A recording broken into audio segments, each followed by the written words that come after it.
Hai semuanya, bertemu lagi bareng Mihu di sini. Oh iya, kali ini Mihu akan membawakan alur cerita Donghua yang berjudul Wudong Qiankun. Mihu mengingatkan sekali lagi ya bahwa konten ini full spoiler. Tanpa lama-lama lagi, yuk langsung aja kita masuk ke isi ceritanya. Melanjutkan dari kisah sebelumnya. Semua kekuatan Yuan di wilayah ini mengamuk. Sementara aliran kekuatan Yuan yang kuat terus-menerus berkumpul di atas kepala Lindong. Berkat gelombang kejut yang menakutkan itu, bahkan langit pun mulai bergetar. Serangan yang begitu hebat menyebabkan semua orang terkagum. Sangat sulit bagi mereka untuk membayangkan bagaimana Lindong dapat menggunakan kemampuan tahap manifestasinya yang canggih untuk mengeksekusi serangan yang begitu mengerikan. Pada saat ini Lindong menjulurkan jarinya. Sementara darah segar terus menetes dari ujung jarinya. Berdasarkan pemandangan ini, sepertinya tubuh fisik Lindong yang kuat pun tidak dapat menahan kekuatan jari ini. Saat darah segar menetes, ruang di atas kepala Lindong tiba-tiba terkoyak. Segera jari besar perlahan menerobos udara. Ketika jari besar itu mulai muncul, aura kuno dan perubahan segera meresap ke seluruh domain. Pasang mata yang tak terhitung jumlahnya menatap bingung pada jari raksasa yang menerobos udara. Dibandingkan dengan 4 jari sebelumnya, yang satu ini tampak lebih halus. Faktanya tidak ada jejak riak Yuan Power yang liar di permukaannya. Jari besar ini memberikan penampilan yang hidup. Sensasinya seolah-olah tidak terbentuk dari Yuan Power, melainkan jari asli yang datang dari masa lalu. Jari raksasa itu lebarnya kira-kira beberapa ratus meter dan dianggap besar bagi kebanyakan orang biasa. Namun tanpa alasan khusus, ketika jari raksasa ini muncul, semua orang merasakan sesuatu yang hilang di hati mereka. Setelah mereka mengurutkan keningnya dan merenung sejenak, mereka akhirnya menyadari bahwa jari besar ini tidak lengkap.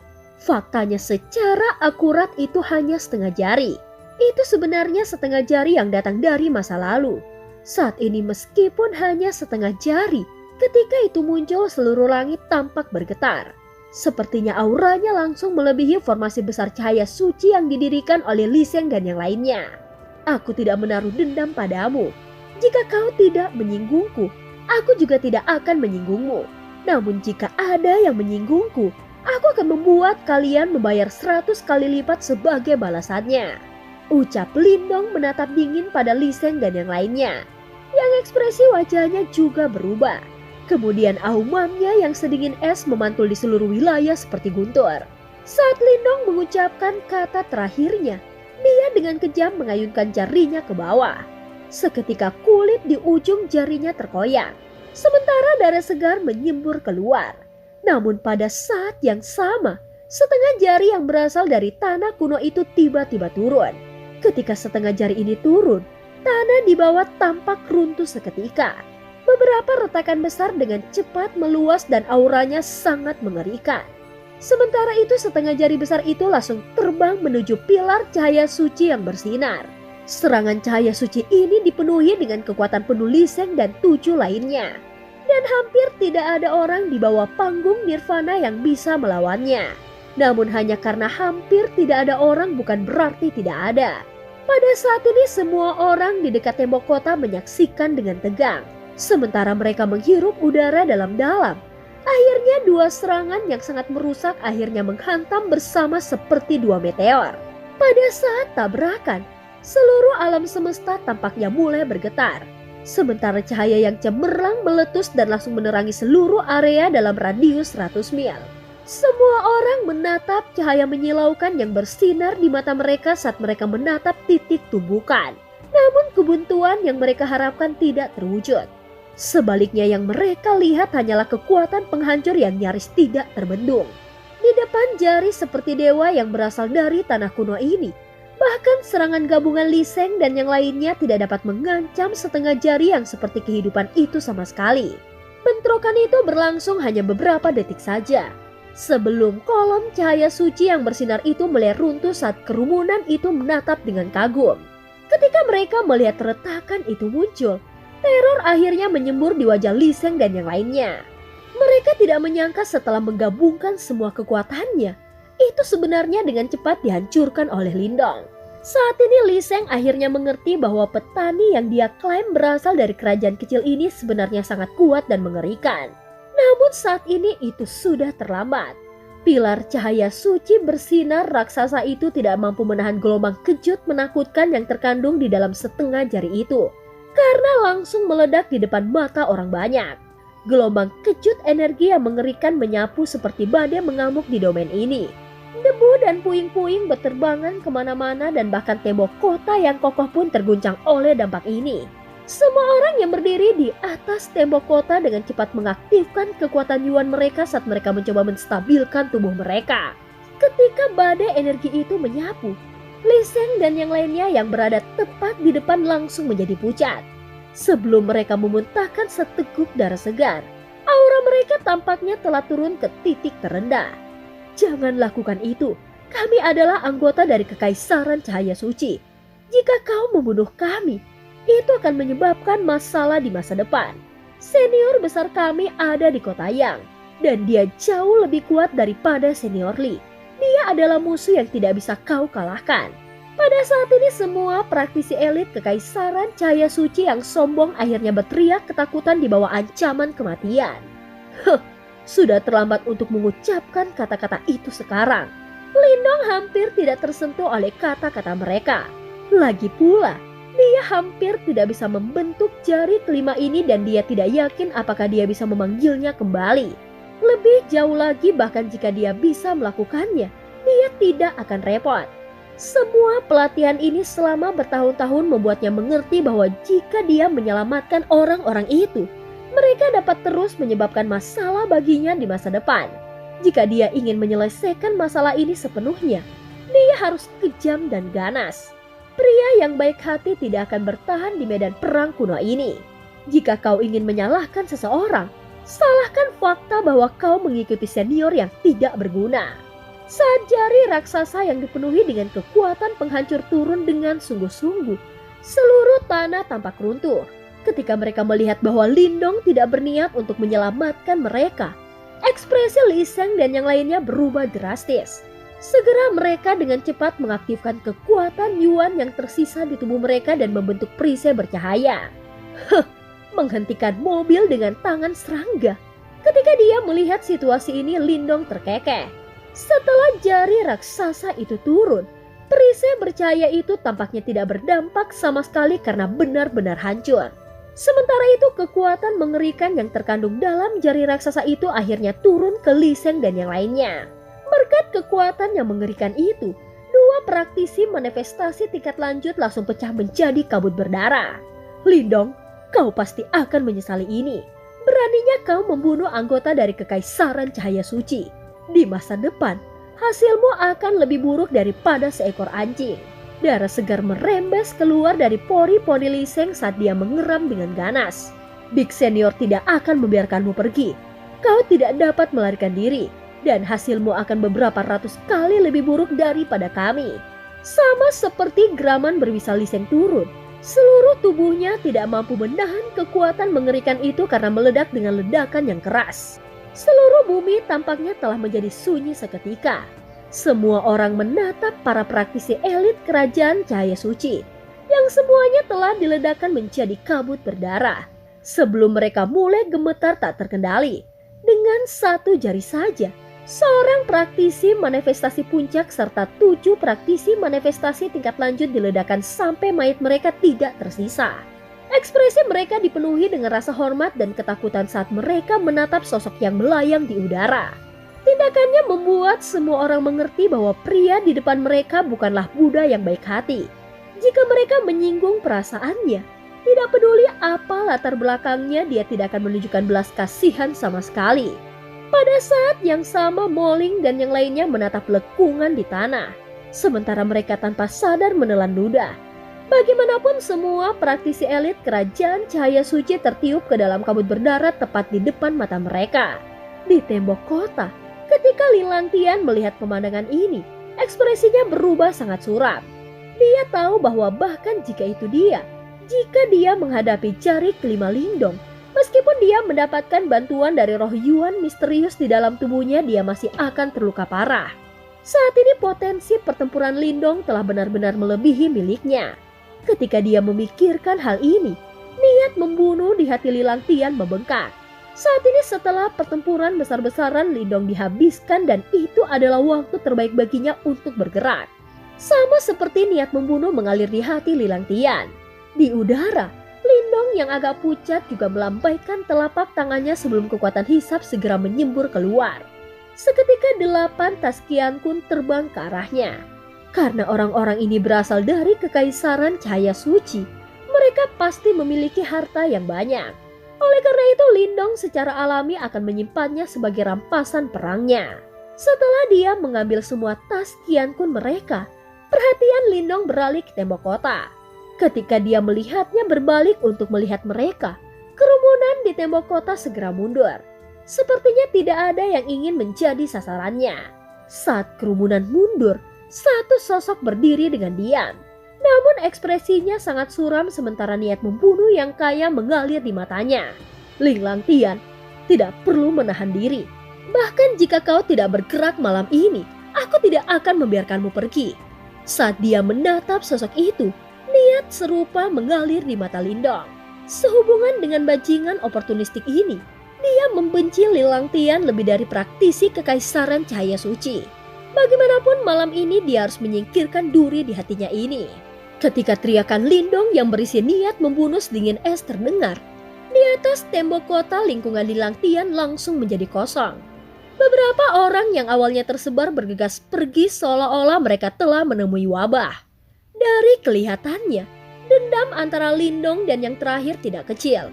Dan setelah menyaksikan pertempuran besar sebelumnya, mereka tahu bahwa yang terbaik adalah menjaga jarak dari musuh Lindong. Atau yang lainnya akan terlambat untuk menangis ketika mereka terjebak dalam gempa susulan. Trio Moling juga tercengang, namun mereka tidak mengatakan apa-apa. Mereka tahu tentang dendam antara Lindong dan Lilang Tian. Selain itu, tindakan Lilang Tian sebelumnya dengan jelas menunjukkan bahwa dia berencana menonton Lindong terbunuh. Mengingat karakter yang terakhir, dia sama sekali tidak akan membiarkan Lilang Tian pergi begitu saja. Meskipun mereka semua dari kekaisaran yang besar, dan Lindong dan Lilang Tian keduanya dianggap sebagai sahabat, hati mereka tidak diragukan lagi condong ke arah Lindong. Oleh karena itu tidak mungkin bagi mereka untuk berbicara atau menghentikan Lindong. Karena antara Lindong dan Lilang Tian, mereka sudah memilih yang pertama. Menanggapi lingkungannya yang sekarang kosong di atas tembok kota, sudut mata Lilang Tian tanpa sadar berkerut sejenak. Segera setelah itu matanya yang dingin menatap Lindong saat dia berkata dengan tidak menyenangkan. Saat ini kau mungkin sudah mencapai batasmu. Bunuh aku, kau pasti sedang bermimpi. Setelah mendengar kata-kata ini cibiran melintas di mata Lindong saat dia menjawab. Jika kau ingin menunggu sampai aku menghabiskan semua energiku, aku khawatir itu akan menjadi sangat sulit. Saat suaranya memudar, dengan pemikiran dari Lindong kekuatan melahap tirani meledak dari tubuhnya. Yuan Power di sekitarnya segera melonjak dan bergegas tanpa henti menembus ke dalam tubuh Lindong. Yuan Power di sekitarnya segera melonjak dan bergegas tanpa henti menembus ke dalam tubuh Lindong. Ketika kekuatan Yuan memasuki tubuh Lindong, mereka langsung dilahap dan disempurnakan. Itu berubah menjadi kekuatan Yuan yang kuat yang mengalir di anggota tubuh dan tulangnya. Segera kekuatan Yuan yang telah dia konsumsi dalam pertempuran besar sebelumnya mulai pulih dengan cepat. Pada saat ini gelombang Yuan Power tanpa henti mengalir ke tubuh Lindong. Sementara auranya sekali lagi naik di bawah banyak tatapan terkejut. Meskipun dia tidak akan mencapai puncaknya untuk sementara waktu, dia sudah pulih ke keadaan normal. Wah, kekuatan pemulihan yang mengerikan, ucap orang-orang di sekitarnya. Setelah melihat adegan ini, beberapa orang diam-diam terkejut di dalam hati mereka. Tingkat pemulihan yang mengerikan itu dikombinasikan dengan kekuatan pertempuran yang luar biasa. Tidak heran tahap manifestasi tingkat lanjut Lindong memiliki kekuatan untuk membunuh seorang praktisi manifestasi puncak. Di atas tembok kota, Lilang Tian juga merasakan aura Lindong dengan cepat pulih dan wajahnya langsung berubah menjadi sangat suram.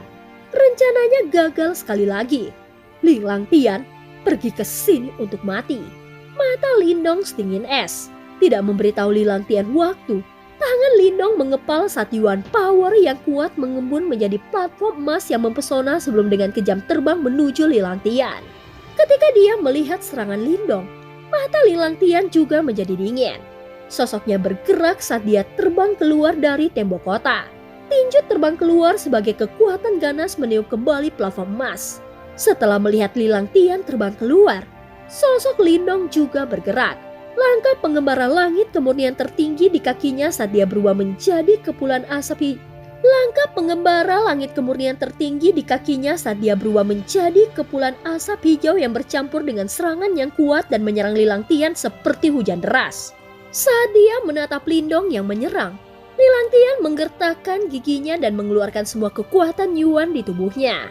Sosoknya menyerbu ke depan dan langsung bentrok dengan Lindong. Tinju dan telapak tangan bertemu berubah menjadi bayangan setelah bunyi gedebuk meletus di langit. Dua sosok di udara telah bertarung lebih dari selusin putaran. Dalam waktu yang dibutuhkan untuk percikan memudar dari batu. Pada saat ini dua sosok di udara telah bertarung lebih dari selusin putaran. Setiap tatapan terkunci ke udara. Pertarungan antara keduanya tidak menunjukkan tanda-tanda kebuntuan. Di bawah serangan deras Lindong, meskipun Lilang Tian mencoba yang terbaik untuk bersaing, dia masih dipukul mundur sedikit demi sedikit dan benar-benar ditekan oleh Lindong. Yang lain sama sekali tidak menganggap ini tak terduga. Sebelumnya Lindong telah menghadapi 8 praktisi dari Kekaisaran Cahaya Suci. Sebelumnya, Lindong telah menghadapi 8 praktisi dari Kekaisaran Cahaya Suci sendirian. Dan bahkan membunuh mereka semua pada akhirnya. Pencapaian seperti itu sudah cukup untuk disebut mengerikan. Lilang Tian hanya pada tahap manifestasi lanjutan. Bagaimana mungkin dia bisa menjadi lawan Lindong dalam pertempuran langsung? Di udara, tinju Lindong seberat gunung saat mereka bertabrakan lengan Lilang Tian yang disilangkan. Sebuah kekuatan ganas meledak langsung meniup Lilang Tian 100 meter ke belakang. Aku bisa memaksamu ke keadaan seperti itu ketika aku berada di setengah langkah menuju tahap manifestasi. Sekarang aku telah mencapai tahap manifestasi lanjutan. Tingkat kultivasi yang sama denganmu. Kau masih mencoba melawanku dengan sia-sia. Setelah menerbangkan Lilang Tian dengan satu pukulan, Lindong hanya bisa mencibir.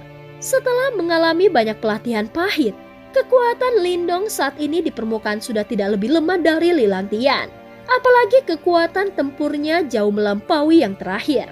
Oleh karena itu keinginan terakhir untuk melawannya tidak diganggukan lagi adalah mimpi buruk. Panggil roh Yuan ke dalam tubuhmu. Kalau tidak, malam ini kemungkinan besar akan menjadi pemakamanmu.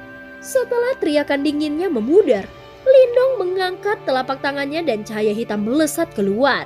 Itu tumbuh melawan angin berubah menjadi puncak gunung raksasa yang melayang di langit di atas Lilang Tian. Begitu puncak penjara berat muncul, lingkaran cahaya hitam melesat ke bawah dan menyelimuti Lilang Tian. Di bawah cahaya hitam, Lilang Tian segera merasakan tubuhnya tenggelam seolah-olah dia berada di atas rawa. Sementara tubuhnya yang semula gesit juga mulai melambat. Ketika sosok Lilang Tian menjadi lebih lambat, Lindong melambaikan tangannya sekali lagi. Sebuah lubang hitam yang terbuat dari Devouring Power melesat keluar dan muncul di bawah Lilang Tian saat Devouring Force yang kuat meletus. Ketika sosok Lilang Tian menjadi lebih lambat, Lindong melambaikan tangannya sekali lagi. Sebuah lubang hitam yang terbuat dari kekuatan Yuan Power melesat keluar dan muncul di bawah Lilang Tian. Ketika kekuatan Yuan Power meletus, Lilang Tian tiba-tiba menemukan bahwa tubuhnya mulai tenggelam ke bawah. Tidak peduli bagaimana dia mendesak Yuan Power-nya untuk berjuang, itu tidak berguna. Puncak penjara berat di langit dan lubang hitam di bawah dengan sempurna membentuk penjara yang aneh. Di dalam penjara ini, gravitasi dan kekuatan Yuan yang memancar praktisi menyebabkan kekuatan pertempuran Lilang Tian turun menjadi nol. Dengan kombinasi aneh dari puncak penjara barat dan lubang hitam, Lilang Tian sekarang tidak memiliki kekuatan untuk melawan. Tanpa rasa hormat, Lindong mengulurkan tangannya saat tombak tulang buaya surgawi mulai muncul. Tombak itu tersentak langsung berubah menjadi kilatan es yang tak tertandingi yang melesat ke arah Lilang Tian yang saat ini tidak mampu bergerak. Kekuatan tombak tulang buaya surgawi adalah sesuatu yang bahkan tidak dapat ditahan oleh praktisi tahap manifestasi puncak. Jika dia tertusuk, maka Lilang Tian akan langsung tercabik-cabik. Lilang Tian jelas memahami ini. Segera kengerian muncul di matanya saat dia buru-buru mendesak Yuan Power-nya. Namun di penjara ini sirkulasi dan pengumpulan Yuan Power menjadi jauh lebih lambat. Sementara Lilang Tian berjuang untuk melawan. Tombak tulang buaya surgawi sudah tiba dengan kecepatan kilat. Ketika aura dingin yang kuat masih berjarak beberapa puluh kaki darinya, pakaian di dadanya sudah terkoyak. Tuanmu, pada saat hidup atau mati ini Lilang Tian akhirnya tidak bisa melakukan apa-apa. Dan raungan tiba-tiba terdengar dari mulutnya. Saat raungan Lilang Tian bergema, cahaya abu-abu gelap berkumpul di permukaan tubuh Lilang Tian samar-samar membentuk sosok buram. Ketika sosok buram itu muncul, dia mengangkat tangannya saat kilatan abu-abu yang kuat keluar dari ujung jarinya. Itu merobek penjara sebelum menabrak tombak tulang buaya surgawi menyebabkannya dibelokkan ke belakang. Akhirnya keluar. Saat dia menatap sosok kabur menyelimuti Lilang Tian, mata Lindong menjadi dingin. Tuanmu, bunuh dia, ucap Lilang Tian dengan marah melolong. Dia telah jatuh ke keadaan yang menyedihkan di tangan Lindong. Sesuatu yang terlalu memalukan baginya. Orang-orang harus tahu bahwa Lindong pernah menjadi semut di mata Lilang Tian. Pada saat itu dia bahkan tidak peduli untuk membunuh Lindong. Karena dia percaya bahwa Lindong bahkan tidak pantas mendapatkan hak seperti itu. Tentu saja pemikiran ini sekarang telah berubah menjadi penyesalan tanpa akhir. Lilang Tian telah menggertakkan giginya dan berpikir berkali-kali. Jika dia bisa kembali ke waktu itu, dia akan menghancurkan Lindong sampai mati dengan satu tamparan di makam tua. Namun meskipun dia menyesal, tidak ada obatnya untuk penyesalan di dunia ini. Semut di matanya sekarang telah menjadi eksistensi yang memiliki kendali atas hidup atau matinya. Saat ini dia perlu melihat ke hal yang pernah menjadi semut ini. Kau sekarang bukan lagi lawannya. Pergi. Namun sebagai tanggapan atas lolongan Lilang Tian, sosok buram itu menatap Lindong dalam-dalam dan menyatakan dengan suara rendah sebelum meraih Lilang Tian. Dengan paksa menghancurkan penjara gravitasi saat sosok mereka dengan cepat mundur. Tuanmu ini memiliki pemahaman yang cukup baik tentang situasinya. Dalam tubuh Lindong adalah keberadaan yang tidak lebih lemah dari dirinya sendiri. Bahkan jika dia berusaha sekuat tenaga, tidak mungkin dia membunuh Lindong. Karena begitu mengapa membuang-buang energi? Ketika dia mendengar kata-kata gurumu, tubuh Lilang Tian mulai bergetar. Dia benar-benar tidak percaya bahwa hari ini akan tiba di mana dia akan dipaksa ke keadaan yang menyedihkan oleh Lindong. Berencana untuk pergi? Apakah kau pikir itu akan sangat mudah? Setelah melihat bahwa tuanmu ingin pergi, mata Lindong menjadi gelap. Jarinya teracung di udara saat jari raksasa yang terbuat dari Yuan Power sekali lagi muncul. Dan dengan kejam menembak ke arah Lilang Tian. Namun tepat saat jari raksasa itu hendak mengenai Lilang Tian, sosok buram itu menggeliat dengan cara yang aneh sebelum muncul di udara beberapa kaki jauhnya seolah-olah itu telah berteleportasi. Menghindari serangan jari raksasa dalam prosesnya. Lindong, kau memang sangat mengejutkan. Namun kau tidak bisa menahanku di sini. Bahkan keberadaan di tubuhmu tidak memiliki kemampuan. Ketika kita bertemu berikutnya, itu mungkin akan menjadi malapetaka bagimu. Hahaha, kau sebaiknya menghargai waktu yang kau miliki sekarang. Sosok buram itu melintas dan menghilang ke langit malam dengan kecepatan yang cepat. Sementara tawanya yang keras terus bergema di udara. Ekspresi Lindong sedingin es saat dia menatap ke arah di mana sosok buram itu memudar bersama Lilang Tian. Tetapi dia tidak marah. Dia tahu bahwa roh Yuan ini sangat kuat. Meskipun Lindong tidak takut untuk bertarung karena kartu yang dia miliki. Jika roh ingin melarikan diri, bahkan jika dia bergabung secara paksa dengan Xiao Dou dan Xiao Yan, akan sulit untuk membunuh mereka. Tindakannya hanya dimaksudkan untuk mengusir Lilang Tian. Pada saat ini tinju Lindong perlahan mengepal saat dia bergumam dengan suara yang rendah. Lilang Tian, namun ketika kita bertemu saat berikutnya, mungkin kau tidak akan bisa melarikan diri dengan mudah. Dan cerita pun berakhir. Terima kasih udah dengerin Mihu dari awal sampai akhir ya. Sampai jumpa.